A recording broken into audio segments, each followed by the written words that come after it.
సిద్దిపేట జిల్లా హుస్నాబాద్లో కాంగ్రెస్ పార్టీ ఆధ్వర్యంలో జై బాపు, జై భీమ్, జై సంవిధాన్ పాదయాత్ర చేపట్టారు.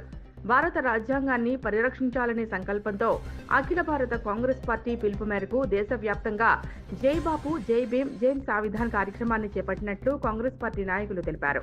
కేంద్రంలోని బీజేపీ ప్రభుత్వం భారత రాజ్యాంగాన్ని అవమానపరుస్తూ రాజ్యాంగాన్ని మార్చే ప్రయత్నం చేస్తోందని అన్నారు.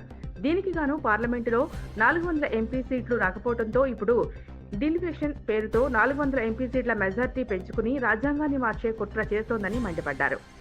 దేశంలో వ్యతిరేకించిన మొదటి రాష్ట్రం తెలంగాణ రాష్ట్రమన్నారు. డాక్టర్ బిఆర్ అంబేద్కర్ రచించిన రాజ్యాంగం అన్ని మతాలు, కులాల వారికి సమ ప్రాధాన్యత ఇస్తోందని, కానీ నేడు కేంద్రంలోని బీజేపీ ప్రభుత్వం మతతత్వ రాజకీయాలు చేస్తూ మతాలు, కులాల మధ్య చిచ్చు పెడుతుందన్నారు.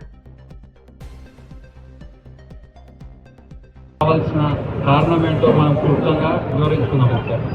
జై బాబు, జై భీమ్, జై సంవిధాన్ ఈ కార్యక్రమాన్ని చేపట్టడానికి ముఖ్య కారణం ఏంటంటే, ఇలా బీజేపీ ప్రభుత్వం ఏదైతే ఉందో మన రాజ్యాంగాన్ని అవమానించి మన రాజ్యాంగాన్ని మార్చే ప్రయత్నం చేస్తుంది. కాబట్టి నిన్నగా చెప్పినట్టు ఈసారి వాళ్ళకి 400 సీట్లు వస్తే తప్పకుండా రాజ్యాంగాన్ని మార్చే ప్రయత్నం జరిగేది. మనకి రాకపోవడం ఇలా మన అదృష్టం. వాళ్ళు మరో ప్రయత్నం చేస్తున్నారు. 400 సీట్లు రాలేదని చెప్పి ఎలిమినేషన్ చేద్దామని చెప్పి జనాభా ప్రాతిపదికన ఎలిమినేషన్ చేసి పార్లమెంట్ సీట్లు పెంచుకొని మళ్ళా రాజ్యాంగాన్ని మార్చామనే ప్రయత్నం జరుగుతుంది. కాబట్టి సోదరులారా, ఇవాళ ఎలిమినేషన్ వద్దని చెప్పేసి ఫస్ట్ రాష్ట్రం ఏదైనా పంపించింది అంటే అది మన తెలంగాణ రాష్ట్రమే పంపించింది. ఆ తెలంగాణ ఇవాళ మన తెలంగాణ ప్రభుత్వం ఉన్న చిత్తశుద్ధి బీజేపీ ప్రభుత్వం కేంద్రంలో దానికి ఏమాత్రం లేదు.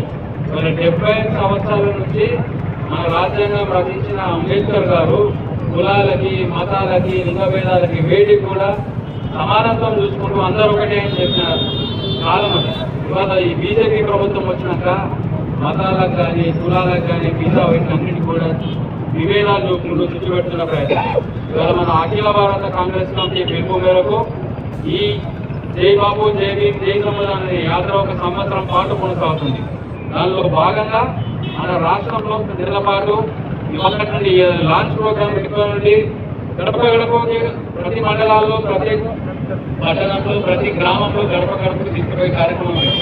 జై బాబు అంటే ఏంటంటే మనం అహింసా పద్ధతులలో మనం గాంధీజీ ఎట్లనే స్వాతంత్రానికి పోరాడిందో మళ్ళీ ఇవాళ మనం ఆ పోరాడే పరిస్థితి బీజేపీ ప్రభుత్వం తీసుకొచ్చింది.